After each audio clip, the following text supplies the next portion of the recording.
también organizar un evento con la Asociación Vecinal de Cuatro Caminos Tetuán.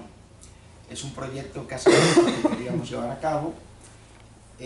Sabemos que el día y la hora no favorecen mucho, pero estamos aquí. Hemos invitado a dos mujeres nuestras, estimadas, admiradas, escritoras, para tratar un tema sumamente importante, y es el aporte o los aportes de la mujer a la literatura hispanoamericana y específicamente a la literatura dominicana. Es un ciclo de conferencias que tenemos pensado, ¿no?, seguir explorando con otras mujeres, otros países. Por eso hablo de que específicamente en la República Dominicana. La historia de la literatura y la literatura misma, vamos a decir que están incompleta sin el aporte que le ha sido negado durante mucho tiempo a la mujer. Y no digo que no han producido, sino que ha sido negado, deliberadamente apartada de los cánones literarios. Decía el cronista Fernández de Oviedo, ya en 1515, recogiendo una de las manifestaciones literarias de América, que hay otras, hablaba de Anacaona, hablando de las gestas de su pueblo en los llamados areitos. Y luego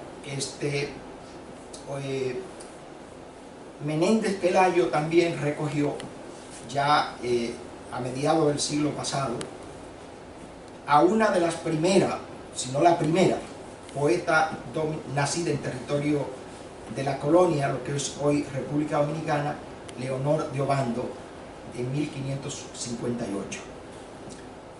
Esas fueron las primeras manifestaciones de la literatura en América Latina, y dando un salto, podemos decir, yendo de Anacaona a de Obando, y de Salomé Ureña, nuestra gran Salomé Ureña, hasta la Premio Nobel de 1945, Gabriela Mistral. Todas ellas han sido hasta cierto punto ignoradas, dejándonos sin esa visión tremendamente humana y tremendamente sensible de la mujer en la literatura. Este no es mi papel es presentar, y creo que quería motivar antes. Estas dos mujeres que vemos acá van a tratar en profundidad, a grandes rasgos, en el caso de Ana María, porque es un tema muy amplio, el papel de la mujer en América Latina, en Hispanoamérica.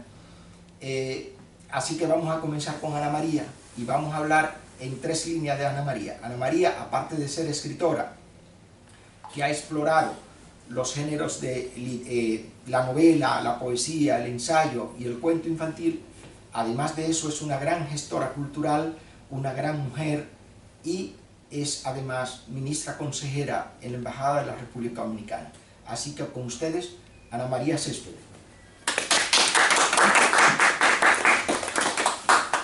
Gracias también. Bueno, eso es porque me quiere, no por otra cosa.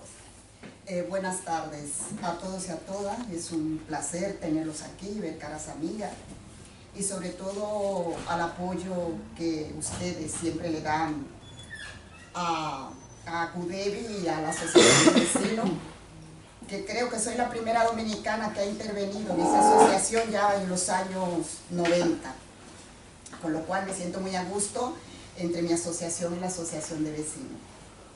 Yo quería hablarle de la mujer y la literatura en Latinoamérica, y voy también a dar unas pinceladas en España, porque hay grandes mujeres en España que no se pueden dejar de lado. Y quiero iniciar con una frase de Juan Pablo Becerra: leer poesía de la mujer es leer su lucha y su ser.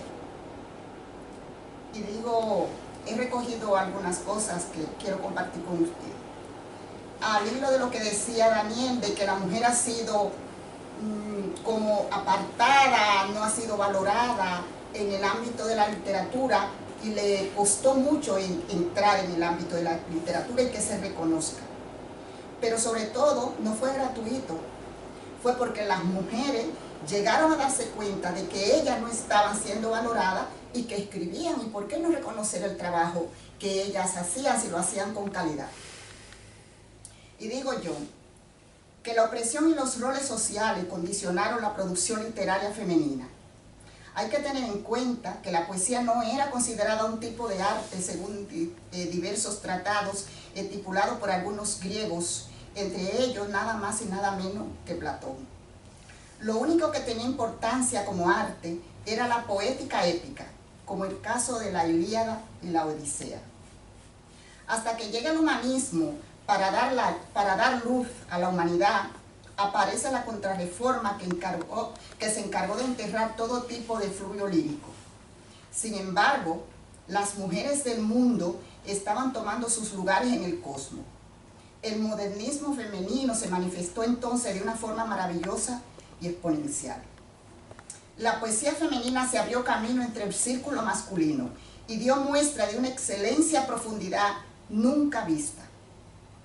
A partir de estos primeros siglos, la puerta estaba abierta y la mujer tenía un puesto adquirido en el reino del arte. La poesía adquiere entonces un rol fundamental y se consolida como género principal. Los exponentes femeninos comienzan a florecer, aunque no en demasía, aunque eran casi la excepción, porque se tenía la percepción de que las mujeres estaban sujetas irrevocablemente a la cultura local, las tradiciones y costumbres de la sociedad. Eso era lo que se quería hacer pensar desde el pensamiento femenino para no dar los espacios a las mujeres en la literatura. Por tanto, estas mujeres no eran consideradas escritoras con la suficiente calidad como para que sus libros fueran publicados. Por tal razón, algunas usaban seudónimo de hombres, hasta que con sus trabajos fueron cambiando esa percepción. Pues, ¿y cómo llegó la mujer a tomar conciencia y a interiorizar su situación? Deciden cambiar esa percepción que se tenía y escapar a las normas y a las reglas tradicionales y aportar y luchar por algo muy importante, la formación académica. Según ustedes pueden recordar, las mujeres no tenían cabida en los ámbitos universitarios, las mujeres no iban a la universidad. Estamos hablando del final de los siglos XVII, XVIII. Por eso, no solamente tenían que lucharon para ir a la universidad, participar en los ámbitos académicos. Además, ellas habían de construir una escritura liberadora que se realiza siempre desde las estrategias de las propias mujeres, puesto que no hay ningún modelo hegemónico o estilo a la que todas tengan que sumarse ciegamente. Ella quería abrir su camino, escribir desde su punto de vista, desde sus sensaciones, sus sentimientos. Por eso, recorrer la poesía femenina es recorrer lo que se vivía y lo que se perdió. Es descifrar en el alma de todas las mujeres sepultadas a través de la historia. Y vuelvo a la frase con la que inicié. Leer poesía de la mujer es leer su lucha y su ser. Por tanto, yo he cogido algunas mujeres que consideré, desde un punto de vista de una profana como yo, escogí algunas escritoras. Por ejemplo, Juana Inés de Asbaje y Ramírez de Santillana, más conocida como Juana Inés de la Cruz, que nació en México el 12 de noviembre del 51 y murió en el 1648. Religiosa de la Orden de San Jerónimo y escritora novohispánica, exponente del siglo de oro de la literatura española. Es considerada como la 10ª musa. Cultivó la lírica, el auto sacramental, el teatro, así como la prosa. Perteneció a la corte de Antonio de Toledo y Salazar, marqués de Mancera y virrey, y provocó una ruptura histórica y un comienzo. Por primera vez en la historia de nuestra literatura, una mujer habla con nombre propio, defiende a su sexo y gracias a su inteligencia, usando las mismas armas que sus detractores, acusa a los hombres de los mismos vicios que ellos achacan a las mujeres. Un fragmento de una de sus poesías súper conocida por todos.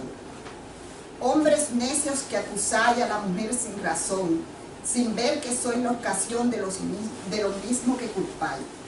Si con ansia sin igual solicitáis sus desdén, ¿por qué queréis que os den bien si las incitáis al mal? Esto es de Sor Juana Inés de la Torre. Pero también quise traer a una mujer que había mencionado también Daniel por su importancia, que es Gabriela Mistral. Nacida en Chile en el 1889 y muere en el 1945. Esta poeta se convirtió en la primera escritora latinoamericana en recibir el premio Nobel. Su obra se sitúa en el modernismo y la vanguardia con un estilo alejado de afectación estética y del modernismo y más próximo al lenguaje coloquial. Además de poeta, fue cónsul de Chile en varias ciudades del mundo. Lucila de María del Perpetuo Socorro Godoy Arcayaga, conocida por su seudónimo Gabriela. Más tarde, Gabriela Mistral destaca como poetisa, diplomática, feminista y pedagoga chilena. Es una de las principales figuras de la literatura universal. Escribió entre las tantas obras que escribió muy bonito, Los versos de mi padre y otros. En el año 1926 se inaugura su estatua en México y se publica allí su libro, Lectura para Mujeres. Aparece en Chile la segunda edición de Desolación. Desolación es uno de sus libros, con una tirada de 20.000 ejemplares. Que una mujer en esa época tenga una tirada de 20.000 ejemplares, se puede darnos idea del peso que tenía esa mujer en la literatura en ese momento. En Europa fue secretaria de una de las secciones de la Liga de Naciones en el 1926. El mismo año ocupa la secretaría del Instituto de Cooperación Internacional de las Sociedades de las Naciones en Ginebra. En 1924 publica en Madrid Ternura, libro en el que practica una novedosa poesía escolar, renovando los géneros tradicionales de la poesía infantil. Por ejemplo, canciones de cuna, rondas y arrullo. Desde una poética austera y muy depurada, Petronila, le honra a su madre escribiéndole un libro por el cual, que se llama Tala, se lo dedica, se llama Tala. Como comentó luego Pablo Neruda, que hizo como una reseña sobre ese libro de Gabriela Mistral. Escribió distintos versos. Y es una mujer que no solamente fue considerada una de las mejores escritoras latinoamericanas, hasta el punto que ganó el premio Nobel. Pero hay una mujer que, sin ser poetisa, porque escribió muy pocos versos y no son muy reconocidos, es una mujer que en su biografía se puede denotar la situación que vivieron las mujeres de su época como escritora. Y es una mujer que yo quiero que me permitan leer porque me llamó mucho la atención cómo ella pudo romper y además abrir un camino para otras mujeres en la literatura. Se llama Soledad Acosta de Samper. Historiadora, y me gustaría que le pongan atención a la biografía de esta mujer. Fue una historiadora, periodista, cuentista y novelista colombiana. Realizó sus primeros estudios en el Colegio de la Merced de su ciudad natal. La obra periodística de Soledad Acosta de Samper se desarrolló principalmente en la segunda mitad del siglo XIX.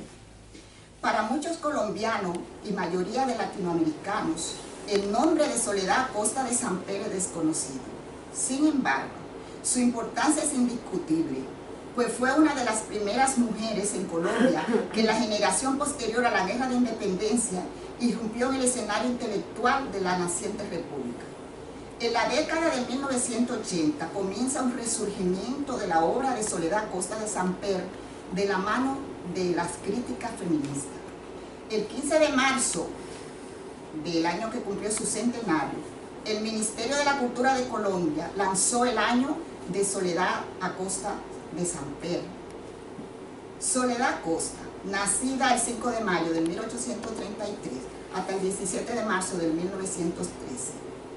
Su obra, El Diario Íntimo, es el laboratorio de escritora con el que Soledad Acosta comienza a desarrollar su pluma. Lo comienza a los 20 años y lo termina unos días antes de casarse con José María Samper a la edad de 22 años. Ya en él se puede apreciar las reflexiones sobre la condición femenina que aparece a lo largo de su obra y se cristalizarían luego en los textos como actitud de la mujer para ejercer todas las profesiones. Una memoria presentada en el Congreso Pedagógico Hispano-Lusitano Hispano-Lusitano-Americano, reunido en Madrid en el 1892. Abro comillas, en su texto dice: para dar fuerza, valor y emulación a las mujeres cuyas madres y abuelas han carecido casi por completo de la educación, en mi humilde concepto creo que debería empezar por probarle que no carecen de inteligencia y que a todas luces son capaces de comprender lo que se le quiere enseñar con la misma claridad que lo comprenden los varones. Cierro comillas. A pesar de haber escrito tanta narrativa como historia, haber colaborado en publicaciones e incluso haber fundado en el 1878 la revista La Mujer, dirigida y redactada exclusivamente por mujeres, son varias las razones por que a la Soledad Acosta se le conoce poco. Es una época en la que no se esperaba que las mujeres escribieran. Para empezar, no eran ciudadanas, dice ella. Dice la investigadora colombiana Carolina Arzate. Así José María Vargas y Vergara, crítico literario y uno de los editores del periódico El Mosaico, nunca menciona a Soledad Acosta, a pesar de que ella contribuyó con texto a esta publicación y varias veces sus miembros reunieron en las tertulias Casa del Matrimonio Samper. ¿Qué quiere decir esto? Que a pesar de esa vasta obra literaria y aporte a la literatura que hace la señora Samper, no se le reconoce cuando ella escribe en una revista, ni siquiera se le nombra. Y ella, sin embargo, sí admite que pueda escribir en su revista, que la escriben todas mujeres, que escriban hombres en su revista, y sin embargo, al revés no lo puede conseguir. Cuando reunió los textos que aparecían en La Mujer en la Sociedad Moderna, Soledad Acosta ya había publicado miles de páginas sobre la presencia de la mujer en la historia, en obras como Estudios Históricos sobre la Mujer en la Civilización, Las Mujeres de la Gran Colombia en la época de la esposa de los conquistadores, La Santafereña.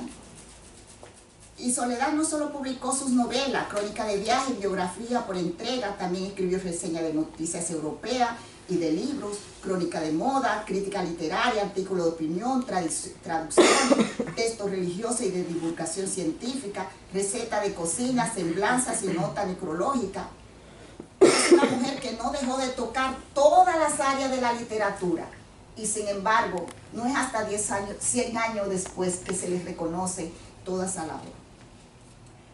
Pero en Latinoamérica podemos hablar de cantidades de mujeres, pero también quiero traer aquí mujeres españolas que han destacado de forma extraordinaria en la literatura, como Carmen Martín Gaite, nacida en Salamanca en el 1925, licenciada en Filosofía y Letras por la Universidad Salmantina, se doctoró en Madrid y con la tesis Los usos amorosos del siglo XVIII español.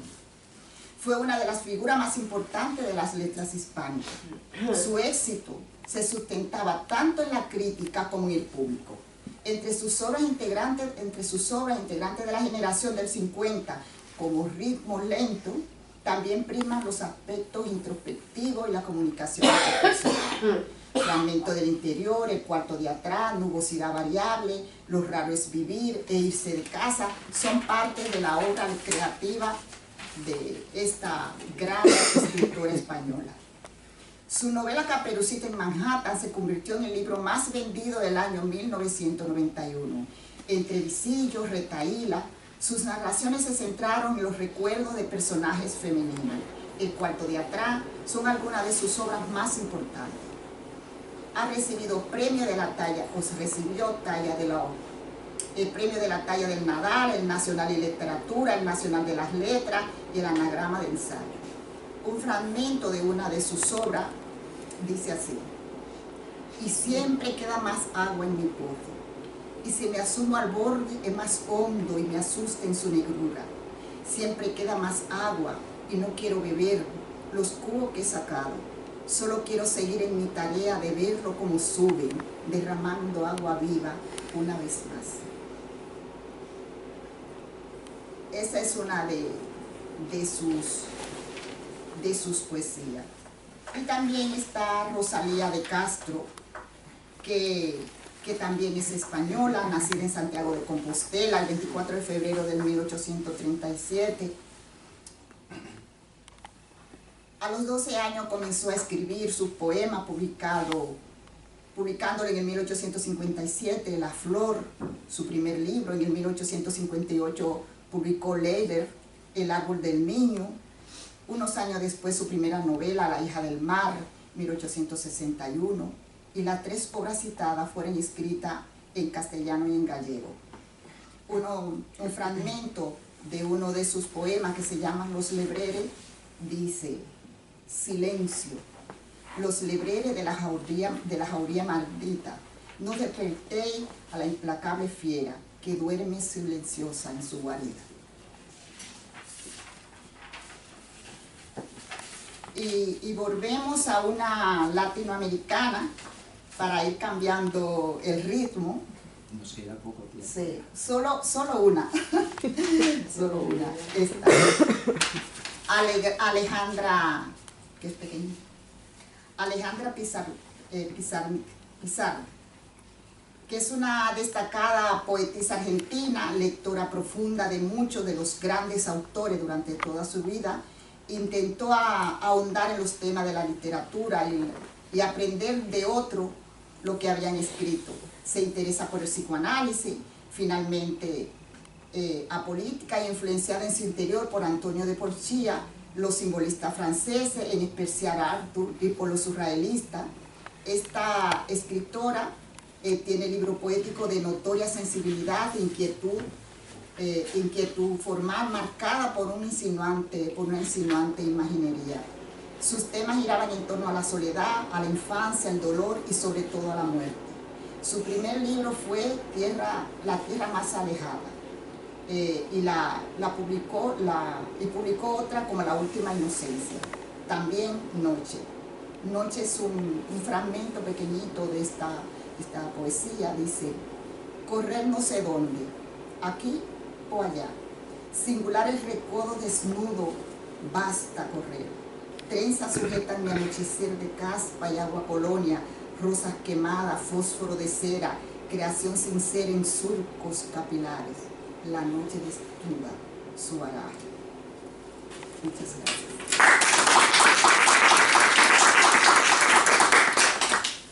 Gracias, Ana. Excelente exposición. Bueno, vamos a pasar ahora a la segunda parte, a el enfoque y los aportes de la literatura de la mujer a la literatura dominicana. Si alguien puede hablar en profundidad de este tema, es la escritora que hoy tenemos aquí como invitada, Rosa Silverio. Rosa Silverio es, además de periodista, es esencialmente escritora, esencialmente poeta. Es la escritora más laureada que tenemos aquí en posiblemente en Europa, la escritora dominicana más laureada. Es Premio Nacional de Poesía, ha ganado premios internacionales como el Mosaic en Italia, recientemente ganó el premio de poesía Letras de Ultramar del Comisionado Dominicano en Nueva York, y decía yo que es una mujer que puede hablar en profundidad de este tema porque, aparte de ser una periodista, una investigadora, ha copilado, ha editado recientemente uno de las antologías sobre mujeres dominicanas, sobre mujeres escritoras dominicanas, de una relevancia importante. Es este libro que vemos acá. Así es que con ustedes, Rosa Silverio, quien nos va a hablar sobre esta cuestión. Muchas gracias. Primero quiero agradecer a la Asociación Vecinal Solidaridad de Cuatro Caminos Tetuán por la acogida, también a este espacio tan maravilloso. Agradeceros a todos vosotros y vosotras por estar aquí hoy. Y bueno, vamos al libro de inmediato. Que no hay tiempo que perder. La poesía dominicana escrita por mujeres. En República Dominicana, la historia de la literatura es joven comparada con la de Europa. Y si hablamos de la literatura escrita por mujeres, aún más. Pero eso no quiere decir que las mujeres no hayan sentado su precedente y hecho sus aportes. Todo se debe a que en sus inicios las mujeres estaban relegadas solo al cuidado de la casa y los hijos. Cualquier tarea intelectual era vedada y considerada no propia de su naturaleza. Incluso los historiadores no se detienen mucho a contar cómo era la vida de la mujer dominicana, ya que esto no les producía el más mínimo interés. Por eso se sabe poco de los orígenes de las mujeres en las letras. Lo que sí se tiene por seguro es que la primera mujer en escribir poesía, la primera poeta de América y nativa de la media isla, fue Sor Leonor de Obando, quien nació y murió en Santo Domingo en el siglo XVI, aproximadamente entre las fechas 1540 y 1609. De estas religiosas se conservan muy pocos textos. Si buscan en internet aparecerán 2 o 3 y en el Archivo General de la Nación y por igual.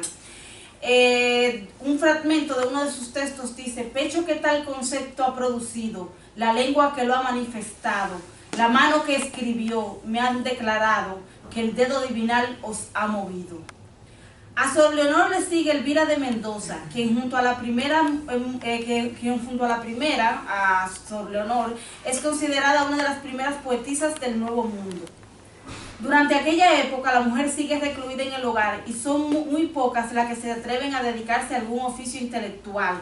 La ensayista dominicana Manuela Lora rescata 3 nombres importantes: Ana Osorio, Manuela Rodríguez y Carmen González. De estas 3, Manuela Rodríguez tenía una imprenta de mano que utilizaba para publicar sus versos y que en 1849 publicó su autobiografía Historia de una mujer, lo que fue toda una revolución, una mujer hablando de sí misma en el 1849, convirtiéndose en la primera mujer en publicar su poesía, aunque desgraciadamente los investigadores dominicanos no le atribuyen tal logro a ella, sino a Josefa de Perdomo, quien dicen que ella fue la primera mujer en publicar poesía, pero está demostrado que no. Josefa de Perdomo, sin embargo, voy a hablar algo de Josefa de Perdomo, quien fuera proclive a la anexión de la República Dominicana a España, y por eso no era muy querida, y fue muy desnotada, e incluso para un crítico como Diogenes Céspedes, que ustedes a lo mejor algunos dominicanos que están aquí conocen, su poesía carece de valor por ser intimista, dice él en una entrevista que le realizaron para el periódico, y cito: Josefa Antonio Perdomo y Heredia se puede valorar como dato histórico, no literario. Su poesía no tiene ningún valor literario porque es ideológica, patriótica, religiosa, biográfica, en lo que ella narra y canta su propia vida, para que la que es puramente ideológica, y la poesía no es ideológica, es crítica en contra de todas esas ideologías. Pero entonces digo yo, ¿Desde cuándo alguien puede decir a qué debe o no debe cantarle la poesía? ¿Acaso la poesía de San Juan de la Cruz o Santa Teresa de Jesús pierde valor por ser religiosa? ¿Los poemas de Anceston o Sylvia Plath pierden valor por tener rasgos autobiográficos? Es este tipo de descalificaciones lo que tienen que enfrentar la figura de Perdomo y la que tienen que enfrentar muchas mujeres dominicanas a lo largo de la historia. Ya en el siglo XIX la mujer se atreve más y comienza a incursionar en el magisterio, que es un dato muy importante. Este es el caso de la gran poeta de este siglo, Salomé Ureña, quien nació el 21 de octubre de 1850 y en 1867 publicó sus primeras obras bajo el seudónimo de Herminia. En 1881 fundó el Instituto para Señoritas, el primer centro de enseñanza femenino superior. Y 6 años después se graduaron las primeras maestras que tuvo República Dominicana. Salomé destacó con composiciones como Ruinas, que ustedes la habrán visto en los libros de textos, El ave y el nido, Mi Pedro, entre otras. El ave y el nido, por ejemplo, dice: ¿por qué te asustas, ave sencilla? ¿Por qué tus ojos fijas en mí? Yo no pretendo, pobre avecilla, llevar tu nido lejos de aquí.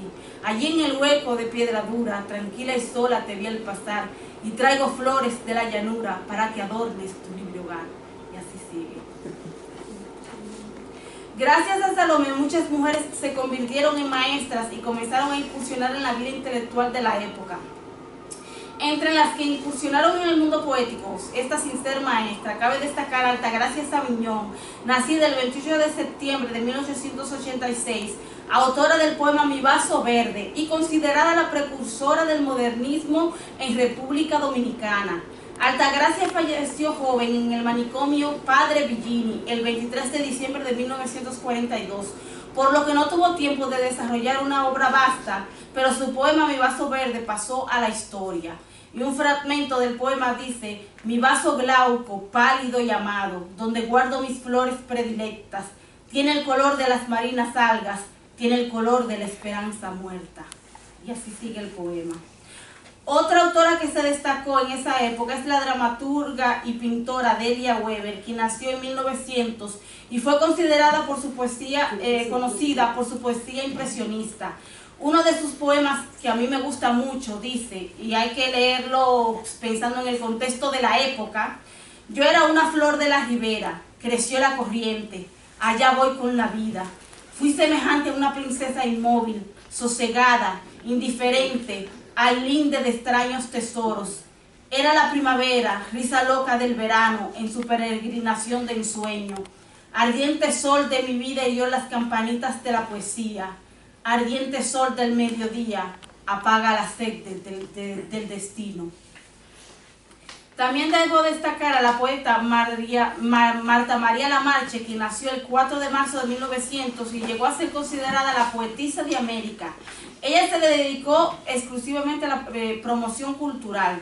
Su poesía aparece recogida en la antología En Desbocado Símbolo, cuya selección y estudio preliminar está a cargo de la poeta dominicana Ángela Hernández. Yo no la tengo a mano, por eso no tengo ningún fragmento de su poesía ahora mismo.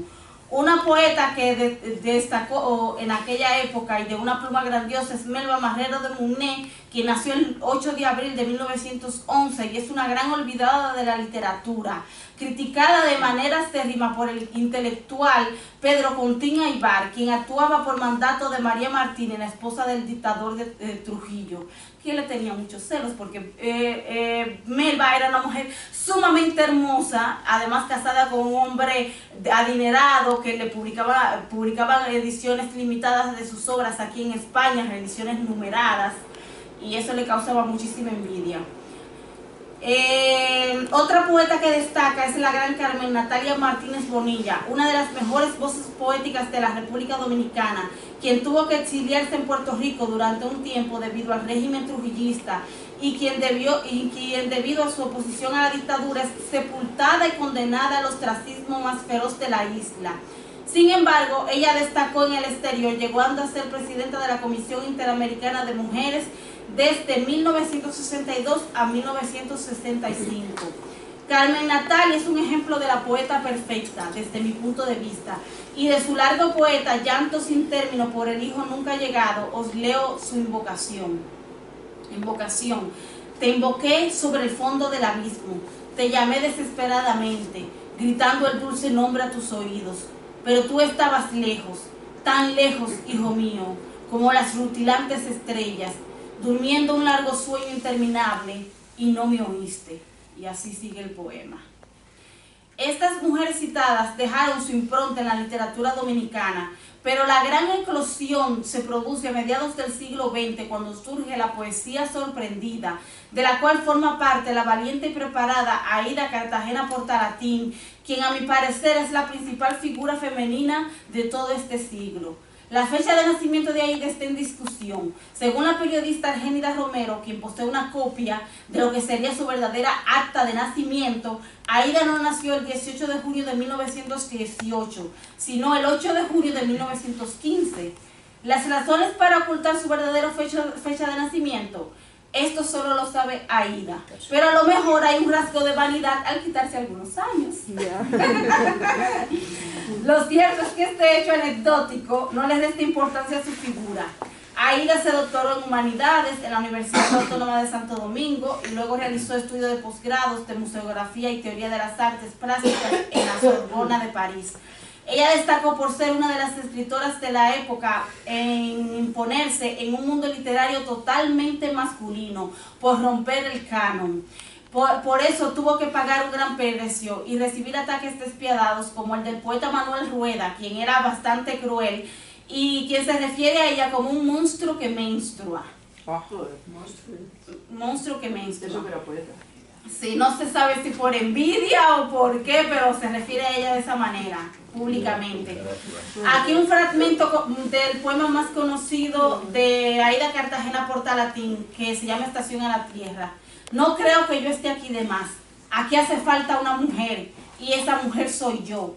No regreso hecha llanto. No quiero conciliarme con los hechos extraños. Antiguamente tuve la inútil velada de levantar las tejas para aplaudir los párrafos de la experiencia ajena. Antiguamente no había despertado, no era necesario despertar.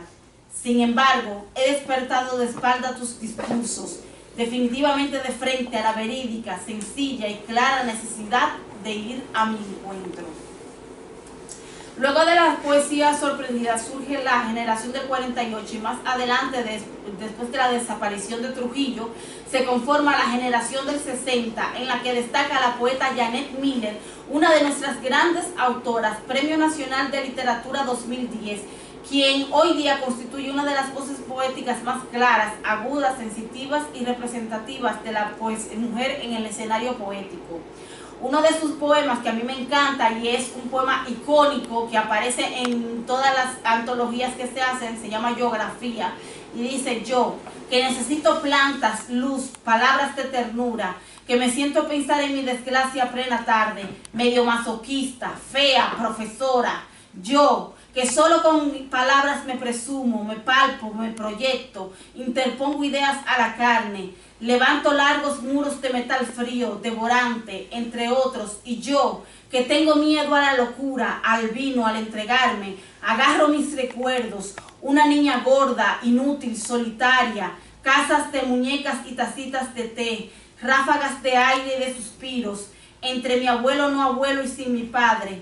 Yo, que encuentro en Franklin, Juan Francisco y otros eso terrible que no tuve, que sé disponer letras, sílabas y nombres, cuidadosamente, agresivamente.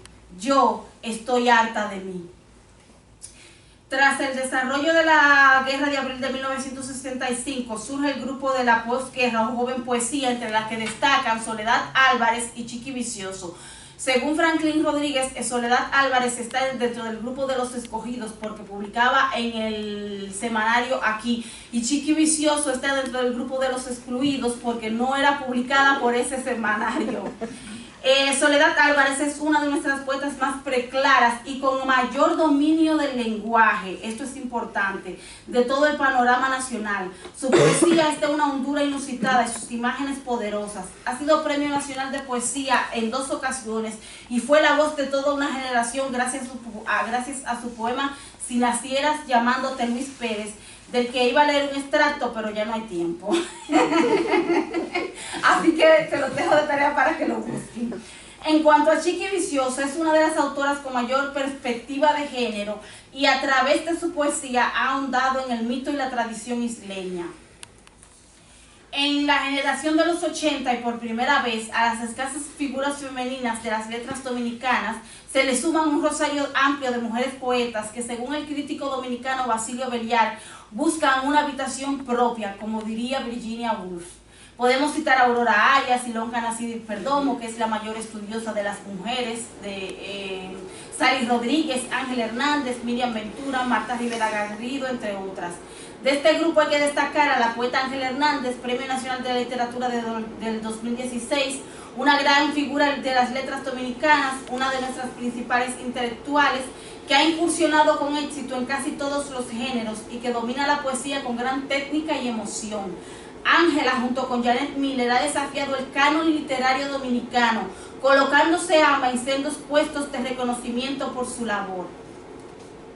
A finales de la década de los 90 surge el interiorismo, un movimiento fundado por Bruno Rosario Candelier, y en el que destacan poetas como Ofelia Berrido, Carmen Pérez Valerio, Carmen Comprés y Joanna Goede. Luego llega el movimiento contextualista al que no se adhiere ninguna mujer y le sigue la metapoesía, en donde destaca Karina Rieke. Después surge lo que yo llamo las milenias, jóvenes que están desarrollando su obra a partir del nuevo siglo, y entre las que podemos contar a Ariadna Vázquez Germán, Petra Sabiñón, Argénida Romero, Rosalina Benjamín, Jennifer Marlín, Isis Aquino, Natasha Valle, entre otras. Entre ellas destaca Ariadna Vázquez Germán, que es Premio Nacional del 2012, así como Argénida Romero, que es una voz nueva y refrescante, que maneja muy bien la elipsis y las imágenes. Hay que destacar también a lo que se conoce como las poetas de la diáspora, que son poetas que nacieron en República Dominicana, pero emigraron a Estados Unidos principalmente, en donde desarrollaron su carrera literaria. Dentro de estas poetas están Rina Espaillat, Osiris Mosquea, Irene Santos, Tati Hernández, etc. En España tenemos a María Listurú y Ana María Céspedes. Dentro de estas poetas resalta Irene Santos y Osiris Mosquea, ambas dotadas de una voz muy personal y auténtica. Ya para concluir, puede decirse que el avance de la mujer en el campo poético dominicano ha sido lento y costoso, pero hemos logrado dejar nuestras huellas. Que si nos hemos adentrado en el canon, yo creo que en el canon literario dominicano siguen prevaleciendo los hombres, y que las obras de las mujeres se miran y se evalúan con cierta indulgencia que no es necesaria, pues a lo largo de los años hemos demostrado que podemos construir un imaginario poético propio, rico en matices y que abre nuevas ventanas a temas y formas. Algunas características de la poesía dominicana escrita por mujeres son: primero, en principio su literatura decimonónica hablaba sobre temas religiosos, intimistas, patrióticos y amorosos, como la poesía de Salomé Ureña. Segundo, se utilizan los patrones tradicionales de escritura, es decir, la poesía rimada en aquella época. Con la llegada de Aida Cartagena Portalatín al mundo literario se abre el campo a una nueva forma de escribir. Lo primero, ella incursiona en la versificación libre. Sus temas hablan de la crítica, la revelación y la reparación. Convierte a la mujer en un tema, la mujer como sujeto dentro de su contexto social. Luego, escritoras como Ángel Hernández, Janet Miller, Soledad Álvarez, Irene Santos continúan este discurso y siguen tratando estos temas, además del amor sin descaro, el erotismo, la interpelación a Dios, la soledad, la tristeza, la poética y la muerte. Poetas como Chiqui Vicioso, Marta Rivera Garrido y Osiris Mosqueas comienzan a jugar con nuevas formas de escribir poesía, a jugar en el papel, gráficamente. Con la llegada de las milenias, estas tratan temas todavía más atrevidos como el erotismo descarnado, el aborto y la violencia contra la mujer. Hoy día en la poesía dominicana pesan más los nombres masculinos que los femeninos. Incluso a la hora de hacer una antología se deja de lado a escritoras tan poderosas como Aida Cartagena Portalatín. Es un claro ejemplo la antología de Visor que se hizo, que la hicieron Basilio Belliar y José Mármol, en donde antologaron a muchos poetas y dejaron fuera a Aida Cartagena Portalatín, lo que a mí me parece un error garrafal. Pero el tiempo pone las cosas en su lugar y creo que la poesía escrita por mujeres no solo está dotada de calidad, sino también del sentido de permanencia y vigencia en el tiempo, por lo que sobrevivirá a las embestidas de la crítica. Ello queda reflejado en la cantidad de premios que han ganado las mujeres, no solo premios regionales, sino también nacionales. También queda evidenciado en proyectos que rescatan la voz femenina del olvido, como la antología realizada por Desi Coco de Filipis, titulada Sin otro profeta que su canto, o la antología que yo misma realicé llamada No creo que yo esté aquí de más. Estas antologías sirven para compensar y visibilizar a las letras femeninas en un campo todavía dominado por los hombres. ¿Y cuál es el futuro de la poesía dominicana escrita por mujeres? Pues yo creo que es muy positivo y que poco a poco iremos rompiendo los márgenes del canon y adentrando en los templos de la tradición literaria. Poetas excelentes existen y su obra habla por ellas.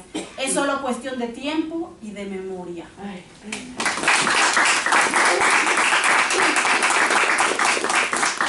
Bueno, excelente exposición, Rosa. Gracias. Bueno, vamos a pasar ahora a la tercera parte de este encuentro, que lo va a dirigir una gran mujer, una gran amiga, Marián Jiménez, que es educadora. Además de educadora, es psicóloga lacaniana, amante de la poesía y también, hay que decirlo, escritora. Recientemente publicamos, el año pasado creo, a principio de año, un trabajito de ella en la revista Bitácora Cultural. Y además Marián es vicepresidenta de la Asociación Vecinal de Cuatro Caminos Tetuán. Es un orgullo, un honor, una alegría tener a Marián, colaborar con ella, así que Marián va a moderar esta tercera parte, en la que esperemos que haya comentarios, preguntas, aquí a Ana María y a Rosa, así que con ustedes, Marián. Bueno, muchísimas gracias, Daniel, por la presentación. Muchísimas gracias a Cudevi, a estas enormes mujeres, ellas sí que lo son, las literatas. En fin, soy una aprendiz de la poesía, aunque llevo escribiendo algún tiempo, y bueno, es algo que me produce siempre mucho placer escribir, sobre todo eso. Entonces, si os parece, vamos a dar paso. No sé antes comentaros que este acto está celebrado de cara a que el 25, domingo, es el día en contra de la violencia de género, y el 25, si os acordáis, vosotros lo sabéis perfectamente, asesinaron a las hermanas Mirabal, las mariposas. Yo veo aquí en Acomevi estas mariposas, y entonces me han sugerido, también me han traído su recuerdo. Entonces, en esa semana contra la violencia de género, el domingo concretamente, que recordemos esa fecha, por eso estamos hoy aquí. Entonces, si queréis, damos paso a la tertulia, a las preguntas que yo creo que se ha suscitado, porque nos han hecho un amplio y un extenso panorama de la literatura hispanoamericana, de las poetas dominicanas, cosa que yo creo que adolecemos Maricruz, Maricruz es otra compañera de la asociación, de desconocer absolutamente.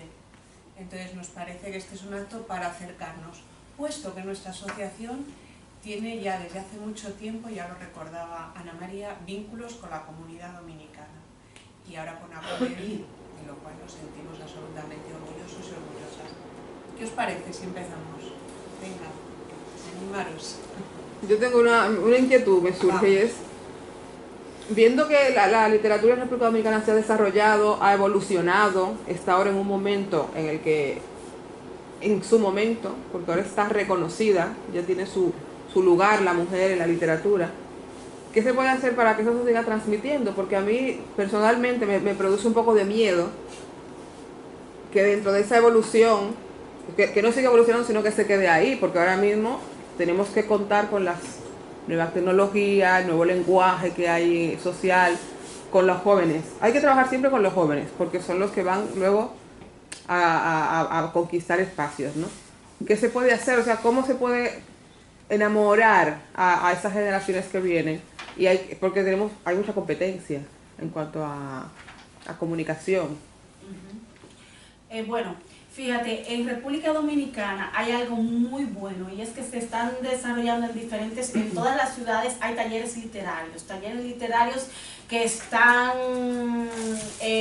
dirigidos por una sección del Ministerio de Cultura, y esos talleres literarios están fomentando la literatura en los jóvenes y principalmente en las mujeres, porque increíblemente la mayoría de esos talleres literarios están conformados por mujeres. A mí lo que principalmente me preocupaba antes era el miedo que tenían las mujeres a escribir sobre algunos temas, por temor a que fueran juzgadas, a que fueran desnotadas, a que fueran señaladas. Por ejemplo, escribir un tema tan normal como el aborto, o a escribir sobre la violencia contra la mujer. A las mujeres les costaba escribir sobre eso, pero ahora ya lo están haciendo, se están atreviendo, están escribiendo sobre nuestra propia imaginería, nuestro propio universo femenino. Y yo creo que el futuro es positivo, además de que esta nueva generación sabe usar las redes sociales muy bien y se están comunicando, están publicando en blogs, en Facebook, están mandando revistas literarias y todo eso. Es una cuestión de calidad, que al final de cuentas es el tiempo que va a pasar factura, va a decir quiénes prevalecen y quiénes no. Yo quería aportar una cosa. A mí me sorprendió, en esa misma línea, me sorprendió gratamente conocer a la Duluth, ¿cómo se llama? Marielis Duluth. Marielis Duluth es una chica que escribe poesía genial y que es de la diáspora, que también tenemos que pensar en el grupo de mujeres que vivimos en otras partes del mundo que no es República Dominicana, y nos sorprende conocer a gente joven que hace una buena poesía, que hace una poesía que le llega a todo el mundo y que somos capaces de compartir con ella. O sea que también que vayan dándose a conocer la gente joven de la diáspora y las mujeres es también muy importante. Y una de las cosas es que personas como Rosa sean capaces de recopilar en un libro la poética de las mujeres dominicanas. Y yo creo que hay que seguir en esa línea, entre publicar, entre dar espacio donde puedan participar estas mujeres jóvenes también. Es muy importante. A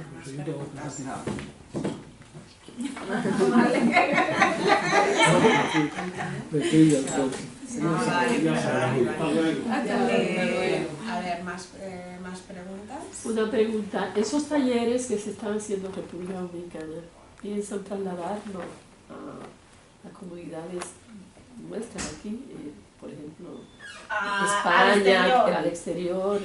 Por el momento no. En Estados Unidos está el Comisionado Dominicano de Cultura y ellos tienen un taller literario y mensualmente analizan una obra y llevan escritores invitados y fomentan la creación. Pero aquí no tenemos un comisionado dominicano de cultura, tenemos ahora un director de cultura en España, y no sabemos todavía cuáles son las acciones que va a seguir y cuál es su plan y cuál es su estrategia. Entonces estamos esperando. Sin embargo, ACUDEBI como organización, y me gustaría que lo contara Daniel, tiene formación permanente. Hemos tenido ensayo, poesía, novela. Ahora volvemos a los talleres de poesía que lo va a dirigir precisamente Rosa Silverio. Y aunque no estamos ligados a no recibimos ninguna subvención ni apoyo de ninguna clase, ACUDEBI es simplemente una asociación cultural donde caben todos, no solamente dominicanos, y que nuevamente y se ha hecho siempre de ACUDEBI la formación en el ámbito literario, y ahora se retoma próximamente con los talleres de poesía que lo va a dirigir Rosa Silverio. Sí, a partir de enero vamos a empezar los talleres de poesía. El taller literario se llama Clima de Eternidad, y os invito a que si están interesados en escribir, se inscriban. No solamente se va a tratar poesía, vamos a empezar con poesía, pero luego vamos a tratar otros temas también literarios. Sí, a raíz de alguna propuesta que recibimos durante el marco de la Feria del Libro de Madrid, de algunos gestores culturales de Santo Domingo, de la posibilidad de que el taller de Acudevi se adhiera al programa, al proyecto de talleres literarios de Santo Domingo. Eso lo estamos gestionando porque no sé de qué manera se podría conseguir, sobre todo, subvención, porque es lo que necesitamos, ¿no?, para el proyecto literario. No sé de qué manera, porque ahora con el nuevo, con el director, con la Dirección de Cultura y con el INDET, pues se abren nuevas posibilidades.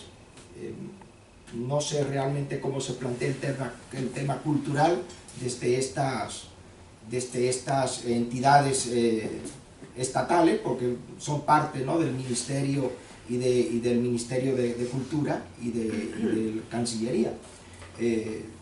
Pero hay posibilidades. De todas formas, como dice Ana y Rosa, seguimos trabajando en el taller literario de Acudevi, que es una apuesta que lleva ya 4 años y que está dando sus resultados.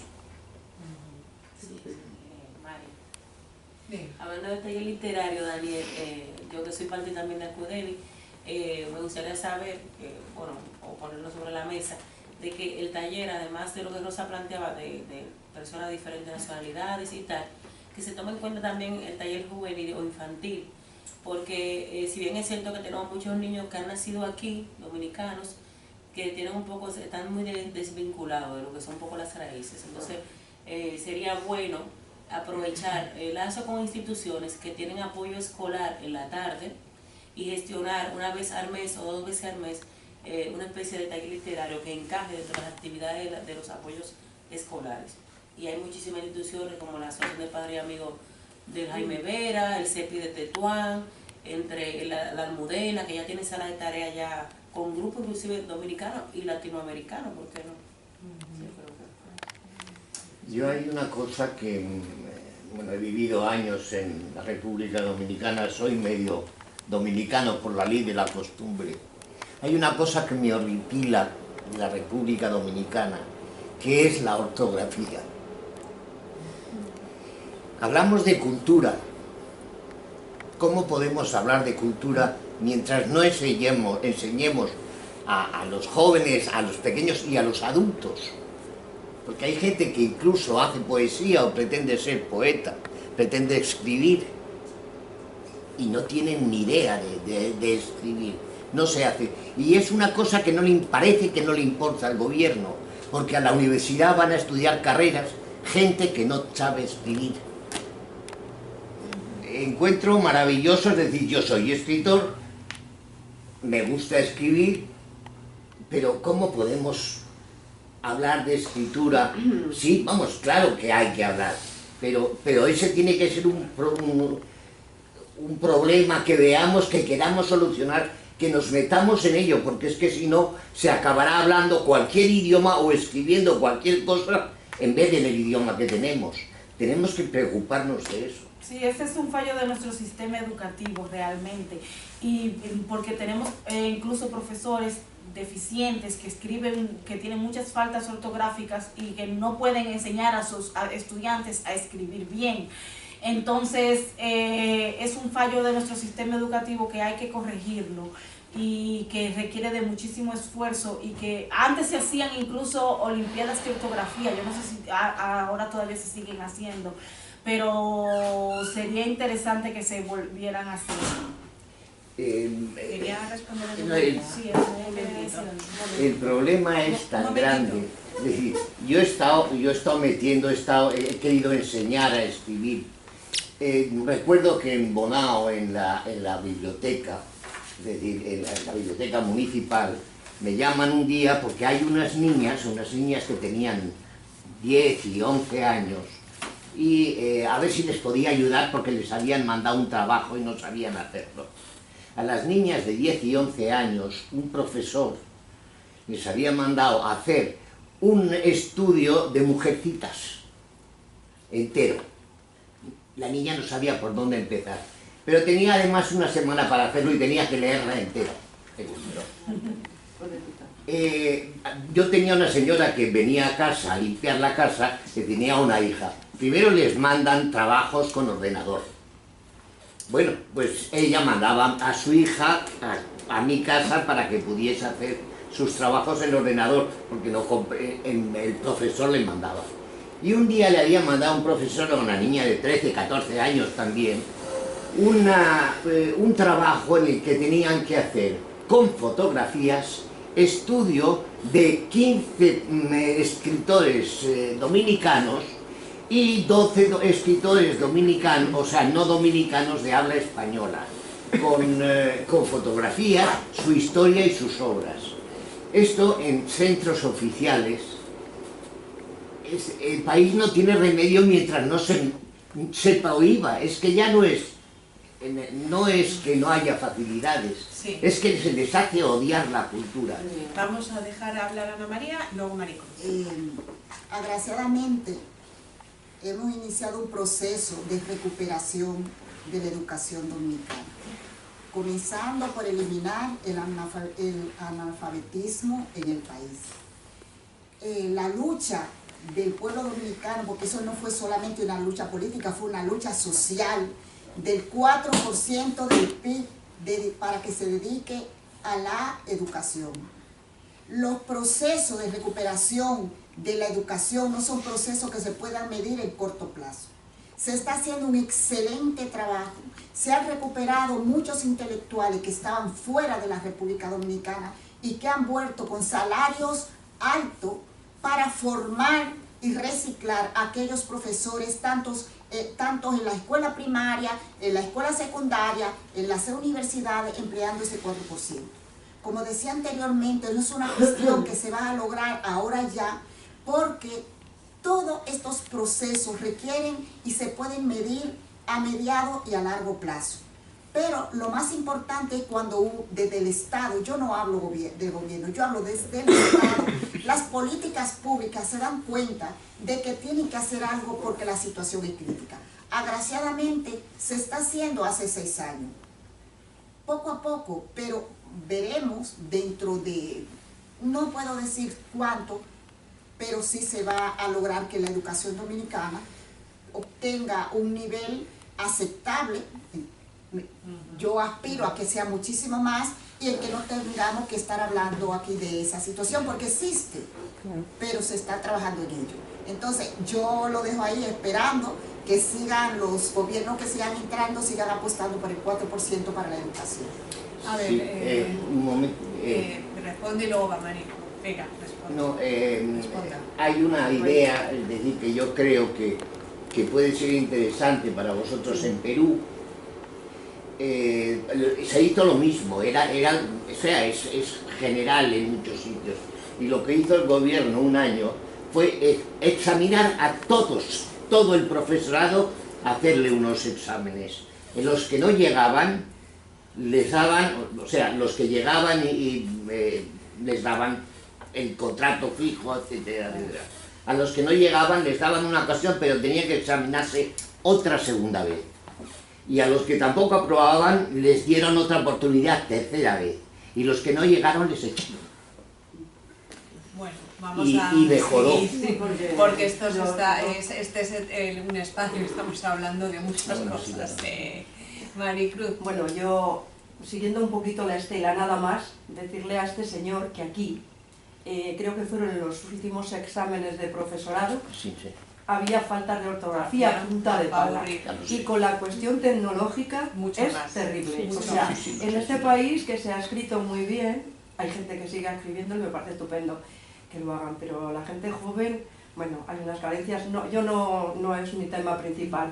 La cuestión es enlazando con las mujeres, porque creo que además en la semana que estamos viviendo y que el domingo se matará con espero que una gran manifestación, porque motivos hay, los hay muy gordos, básicos, por la enseñanza, que duda cabe, que la educación en igualdad, pero eso tiene que ir acompañado de que en las casas paralelamente vaya, y si no va, a tenor de los resultados que se ve, como el monstruo del domingo en Palma de Mallorca, porque es que esos monstruos ya, lo que hizo, y me parece que es espantoso. Lo de las mujeres escritoras, pues indudablemente es una maravilla ver que con dificultades, tanto en República Dominicana como en tantos y tantos países, puedan salir adelante, porque aquí has mencionado a Carmen Martín Gaite, que a mí me encanta su obra, creo que Entre visillos es de ella, ¿no? Sí. A mí es la primera que me leí. Y a Rosalía de Castro, que es otra maravilla, desde Mirás, que al final no sé qué pasa. Bueno. Concepción Arenal, otra escritora española, tuvo que ir disfrazada de hombre a estudiar a la universidad Derecho. Y luego María, no me acuerdo muy bien, María de Rejalde, que escribía las obras de su marido. Sí. Con el nombre de él, ya es vergüenza, ¿no?, contra la mujer. Una película. Así que a la mujer siempre le ha supuesto un doble o triple esfuerzo.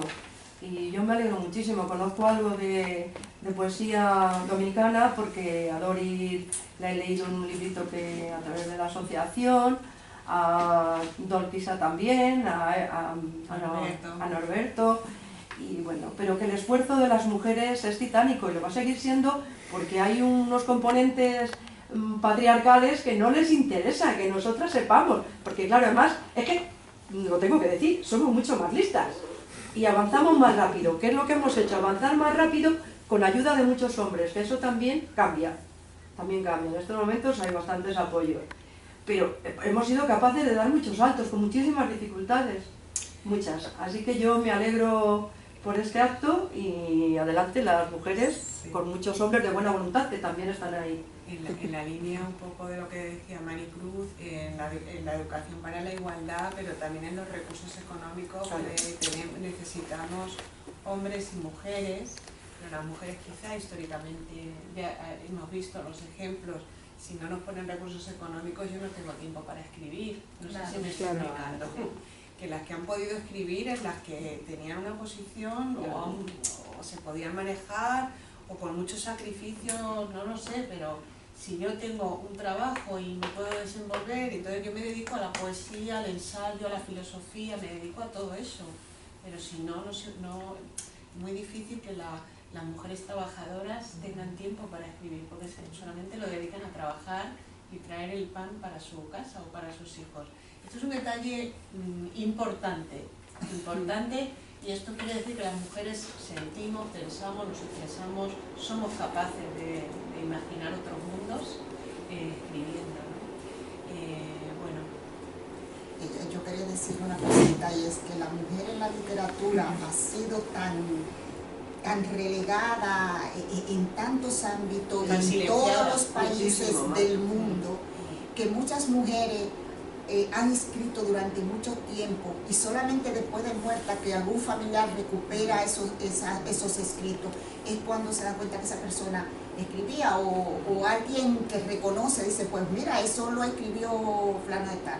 También es que a las mujeres nos cuesta muchísimo más como reconocer en nosotras mismas esos valores.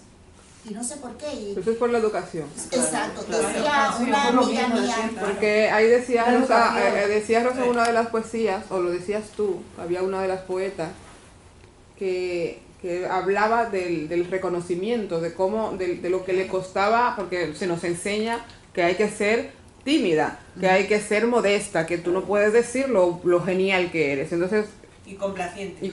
Sí, claro, tienes que estar siempre en un segundo plano. Porque no puedes demostrarte, no puedes exhibirte.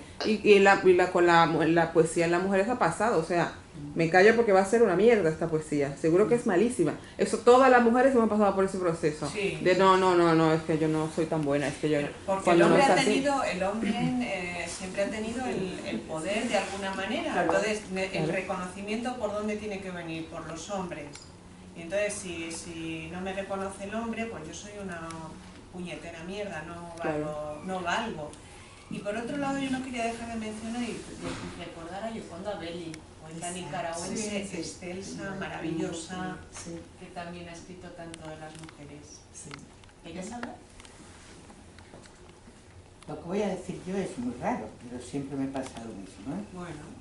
Es mi pensamiento.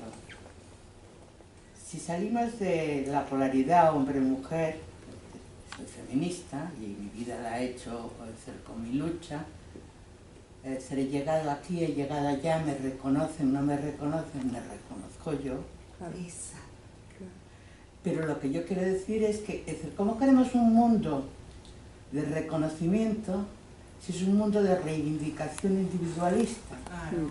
Sí, sí. Y luego, ¿qué es eso del patriarcado? Se ha desaparecido hace mucho tiempo. Si ahora la ley va y somete al hombre. Y más aún, la ley engaña a la mujer porque el hombre va detrás. Y entonces eso a mí me tiene preocupadísima, porque siendo partidaria de todo esto, no somos conscientes de que en estos momentos, con esta afirmación femenina de queja, que a lo mejor no es una queja personal, pero eso es una queja de lo que hicieron a nuestros antepasados. Pero es que no vemos que ellos morían, que ellos acababan en cárceles, que ellos vivían lo mismo la miseria, que ellos vivían encerrados en un orgullo horrible para no poder mostrar sus pensamientos ni sus sentimientos. Y que en realidad en el pasado toda la humanidad ha sido víctima. Y que si queremos una igualdad tendremos que provocar un mundo de amor, un mundo donde la feminidad entre, pero por su lado positivo. Por supuesto. No por el lado de vamos a ver si conseguimos hacer, porque siempre me acaba sonando que es una lucha, presupuestos, reclamaciones, reivindicaciones y la alusión a un fantasma. El mundo que vivimos es el mundo que nosotros estamos creando con nuestra libertad. Y si en el momento al que hemos llegado, que todas estas mujeres poetas y nuestras madres han anhelado, no somos capaces de dar una voz a las mujeres que merezca la pena para transformar el mundo, merecemos que nos vuelvan a olvidar. Ese es mi veredicto. Muy bueno, no es nada raro lo que has dicho. Te agradecemos. Bueno, yo estoy 100% de acuerdo contigo. Sí. Sí, y voy a decir dos cosas. Que primero, la mujer realmente no necesita ser reconocida, sino empoderada. La mujer tiene que empoderarse. Y en segundo lugar, la mujer no tiene que ser liberada. La mujer tiene que liberarse de sí misma. Porque el mundo de hoy, la sociedad de hoy, sobre todo, bueno, la sociedad de hoy, quien educa es la mujer. Reproduce esquemas. Y esos esquemas, precisamente, son lo que mantienen a la mujer en la situación que está y al hombre en la situación que está. Sí, señor. Entonces, lo que hay que romper son los esquemas, porque la mujer es la que educa. Mire, yo conozco una señora de 83 años y soy amiga de su hija, y me cuenta su hija que en aquellos años, la hija tendrá 50 años más o menos, la madre duró tiempo sin hablarle porque ella decidió divorciarse del chico que se había casado, y era prohibido supuestamente en la época de Franco pues que una mujer quedara sola con una hija, porque bueno, ella lo vio y dejó de hablarle. Incluso hoy vive con su hijo, la señora, y le dice a ella, no, él es el hombre. Él es el hombre. ¿Por qué? Porque ella lo que está haciendo es reproducir un esquema de vivencia de la sociedad. La sociedad funciona así, y los esquemas tienen la maravillosa ventaja de hacer una vida fácil, de no tener que pensar, porque son cosas que están hechas, son esquemas, son lecciones, están ahí. Yo simple y llanamente tengo que obedecerle, son protocolos sociales. Entonces, estoy 100% de acuerdo contigo. Perdón. ¿Alguien más? Y dentro del esquema, es el hombre de la casa. Efectivamente, sí, ese parte de eso. Y mientras sea O sea, y eso es la mujer la que lo hace. Efectivamente. Mientras no se enseña a la mujer a decir, es el hombrecito, ¡ay, eres! No habrá solución. Educar en igualdad. Pero yo quiero... Yo no me podría quedar tranquila si no... Yo no me podría quedar tranquila si no digo que también es responsabilidad del hombre, que no es solo de la mujer. Escuchamos a Rosa, por favor. Por favor, sí. Digo que no me podría quedar tranquila porque estamos hablando y estamos, se parece que estamos culpando a la mujer y diciendo que es culpa de la mujer y todo eso. No me podría quedar tranquila si no digo que también es culpa del hombre porque la mujer no accedió, porque la mujer no accedió a la educación no porque ella no quisiera, era porque el hombre no se lo permitía. Entonces la mujer no accedía a campos específicos porque el hombre no se lo permitía. O sea que no podemos eximir de su responsabilidad al hombre. Sabemos que es una lucha nuestra, que de nosotras dependen muchísimas cosas y que depende el modelo de educación que le enseñamos a nuestros hijos e hijas, pero también los padres son un componente importante dentro del núcleo familiar y ellos enseñan y ellos educan también y ellos tienen una parte de esa responsabilidad. Yo quería decir que cuando nos salimos de ese rol, Daniel, nos toman por locas, por histéricas. Siempre nos lo han llamado. Esta mujer de que se ha creído, dónde va, de qué vas. Entonces, bueno, las cosas han cambiado mucho. Bueno, no creo que haya cambiado tanto. O sea, la percepción que a veces, o sea, esto no ha cambiado tanto, de verdad. Pero otra cosa distinta es también sumirnos en un grupo de minoría, cuando digo minoría, gran mayoría de mujeres, y quedarnos metidas ahí en la línea que decía, mirarnos la queja, y aquí no pueden estar los hombres porque no nos entienden. Yo defiendo que esta lucha feminista, me lo habréis oído decir muchas veces y en mi asociación lo digo, tenemos que ir todas con nuestros compañeros de la mano. Es que si no, no va a haber transformación. Es que no va a haber transformación. Es que esa es la verdadera educación de hombres y mujeres. Y no nos olvidemos, la igualdad de la clase trabajadora. Por eso aludía que sin derecho podemos hablar del mar, de los peces, del salario, no sé cómo. El otro día oí hablar a una persona, una mujer de etnia gitana por la radio, que estaba diciendo, ¿pero qué están planteando estas feministas? Si es que nosotros no llegamos como mujeres ni al ras. Entonces, ¿de qué estamos hablando? Entonces, si los beneficios o la igualdad va a ser para unas pocas, pues la mayoría de mujeres nos quedamos fuera, ¿verdad? Ella destacó algo muy importante. Marina, que... Yo quiero contar una cosa. Sí, ella destacó algo muy importante, que es que el discurso no puede ser solamente de protesta, o sea, es necesario, tiene que ser constructivo. Es necesario ese discurso de protesta, porque todavía lo necesitamos, pero también un discurso de amor, un discurso de liberación, un discurso de igualdad, un discurso en donde se sume, en donde al hombre se le llame compañero y se le tome de la mano y se camine con él de lado. Por ejemplo, en la marcha que hicieron, no me acuerdo qué día fue que nosotros fuimos, había una parte de la marcha en donde los hombres no podían estar y a mí me pareció eso mal, porque si queremos cambiar las cosas, que tenemos que cambiarlos todos y todas juntos. Yo tengo una aclaración del lugar, 3 segundos. Sachenka dijo algo importante, decía Sachenka, hay que educar a los niños, hay que trabajar para los niños. Cuando yo decía que se reproduce en esquema, y hablo de la sociedad de hoy, no hablo de la de ayer. Claro.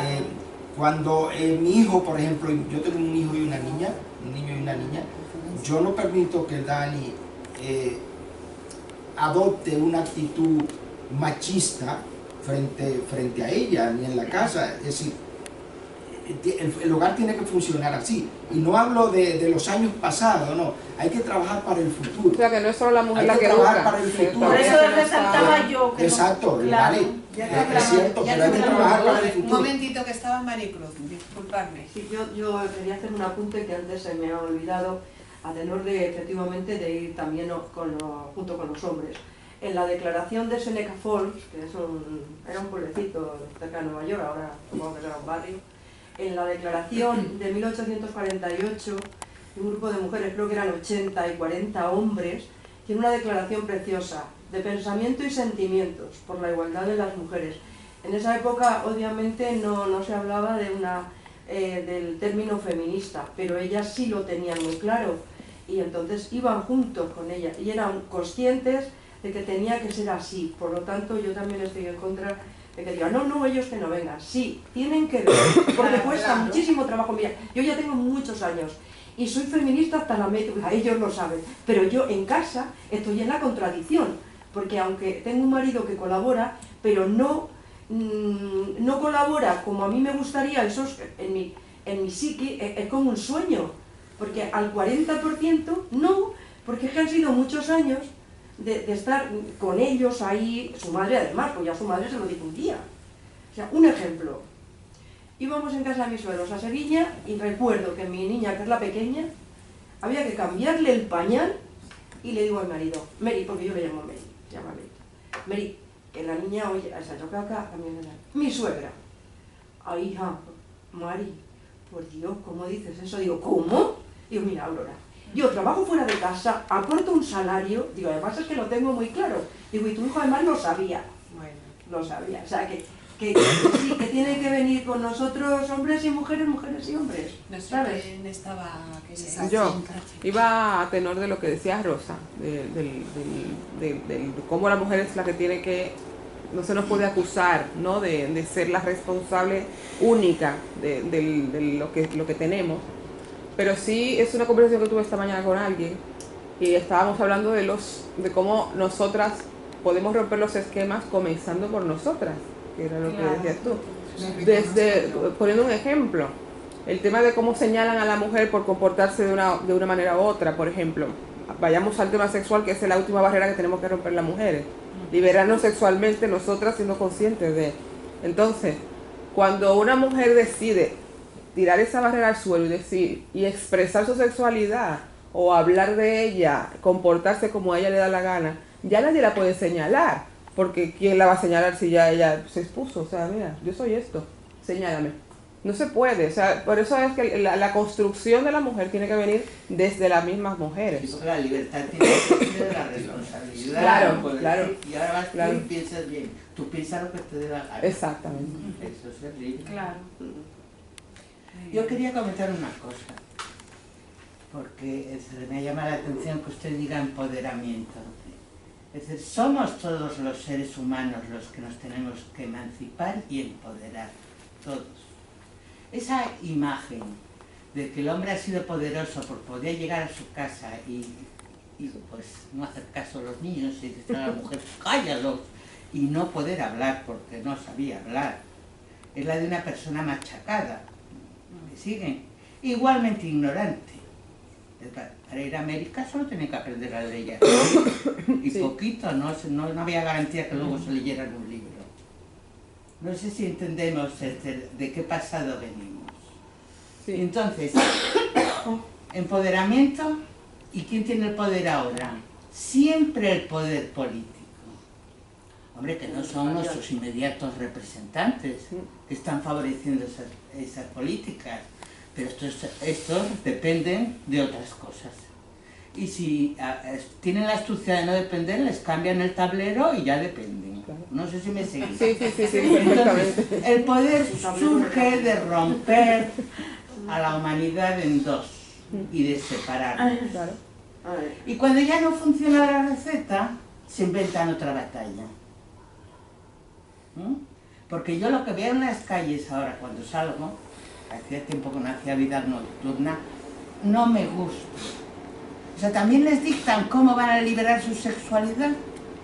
También van a tener que vivir los jóvenes una sexualidad sin sensibilidad. Sí.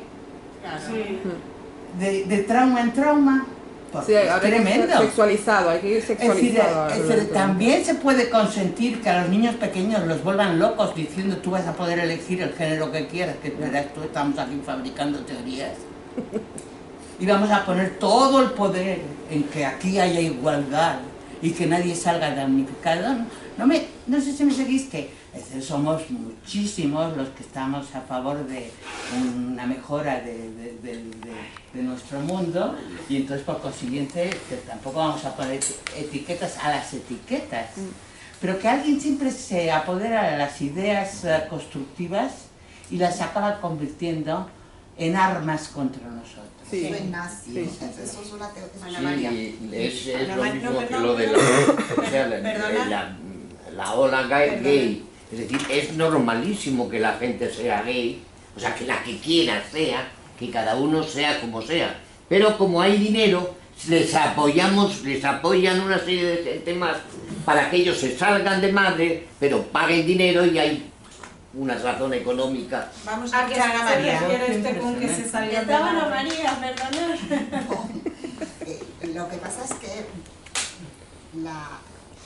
durante siglos y siglos y siglos, y seguimos, la situación del hombre y la mujer ha estado condicionada en que la mujer en la cosa privada, en su casa, y como se decía, con la pata quebrada. Y el hombre era la cosa pública, el que buscaba el sustento y el que hacía vida social, el que socializa. Y yo tengo un ejemplo muy claro porque yo estuve muchos años trabajando con bolsa de empleo con mujeres del servicio doméstico.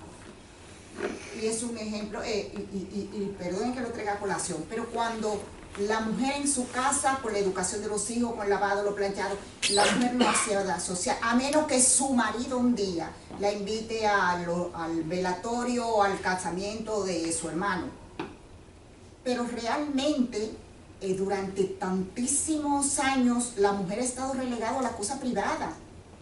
Cuando la mujer ha comenzado a incidir, a socializar en la cosa pública, nos encontramos con lo que nos encontramos.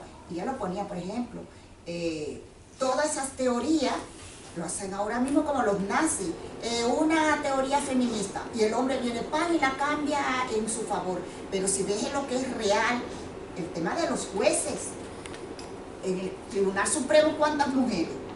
Y se ponen a buscar, y tú vuelves entonces desgraciadamente a las teorías feministas, la teoría del techo de cristal o las teorías 50-30-10, que viene a decir, la teoría de cristal, las mujeres siguen ganando menos.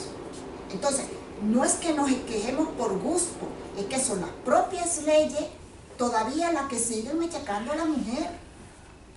Pero hay una cosa que... Voy a terminar. Y eso no quiere decir que sigamos toda la vida en la queja, pero sí en la reivindicación. En una reivindicación, claro, junto con los hombres. Fantástico. Es una todo es contra el que no sube el salario. No es contra el salario, que no solamente es el salario.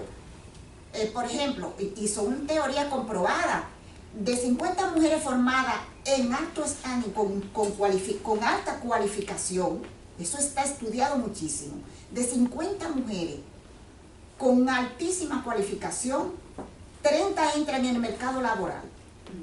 De esas 30, solo 10 ocupan puestos acorde con su cualificación y solo 3 en ámbito de dirección. Entonces seguimos en las mismas, y es porque tienen la capacidad o no.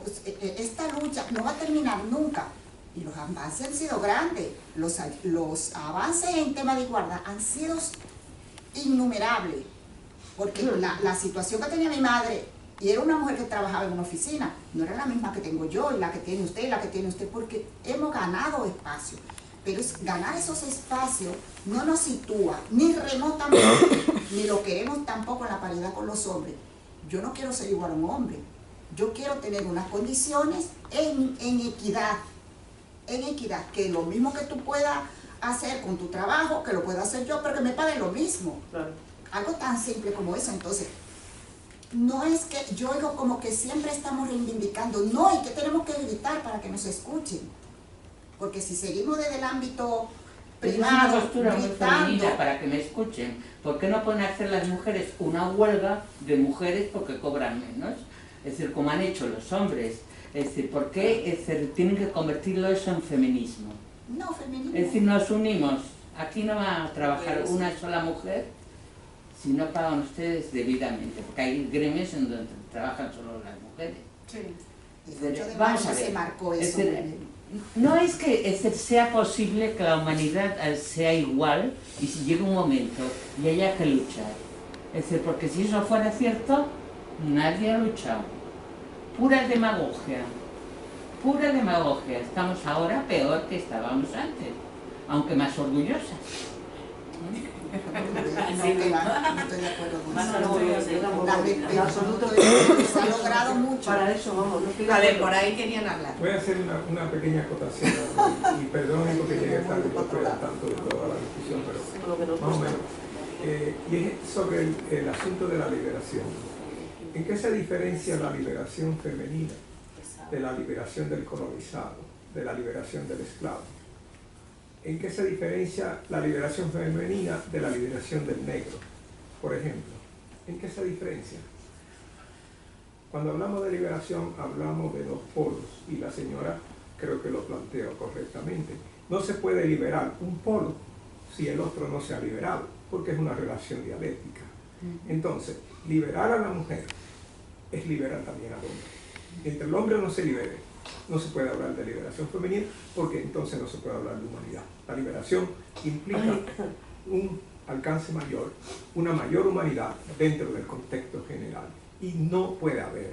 Entonces, pero hay otros aspectos que yo creo que ya he señalado aquí y allá, que se ha estudiado bastante con relación no a la liberación femenina, sino a algo que tiene bastante historia, que es la liberación del colonizado frente al colonizador, o del amo frente al esclavo, que ha sido una lucha legendaria y de miles de años. Y es el asunto que en ocasiones, cuando el esclavo, cuando el colonizado, cuando el negro se libera, adopta los mismos patrones, por eso es la liberación de aquel con que luchó. Porque la liberación no es la imitación, esa es la práctica del mono. Entonces, hablar de liberación es hablar de un concepto más amplio que implica a todo y no solamente a uno. Porque cuando acabe la explotación del hombre por el hombre, puede llegarse a eso. ¿Quién va? Yo tenía un comentario que hacer, es que el tema del feminismo, Venga, vamos. aquí también hay que traer la lucha de clases en el feminismo, porque Hombre, no es lo mismo claro. ser feminista Hombre. desde una posición de poder económico, Claro. ser una feminista Hombre. que tiene que coger el metro a las 6 de la mañana, tienes 4 hijos. Eso es lo que estamos hablando. Entonces, Claro. el feminismo tiene que ir por la liberación obrera, o sea, que todas las personas tengan la posibilidad de desarrollarse, todas, porque yo sé de muchos hombres que están oprimidos. Hombre, Pero vamos, somos que conscientes, somos lástima. conscientes de la Entonces, explotados. Sí. no, como feministas, nosotros tenemos que ir un poco más allá y no nos liberamos nosotras, vamos a arrastrarlo, aunque sea la fuerza, vamos a espabilarlos, o sea, es que tenemos que ir todos, porque aquí hay una lucha de poder, hay una élite que está disfrutando del feminismo, que disfruta, botines, o sea, que es mejor feminista que la botín. por supuesto. Yo quiero ser feminista así. Yo también. ¿Sabes? Entonces es una lucha es poder, aquí se trata de poder realmente. Ahora mismo estamos unos dándonos palos entre nosotros, mientras que hay otros mirando y dirigiendo, pues ahora que se peleen, pues ahora que salgan, ¿sabes? Por Es eso, como lo veo. se nos olvida, y por eso hablaba un poco de introducir lo de la clase trabajadora, que es que si no, pues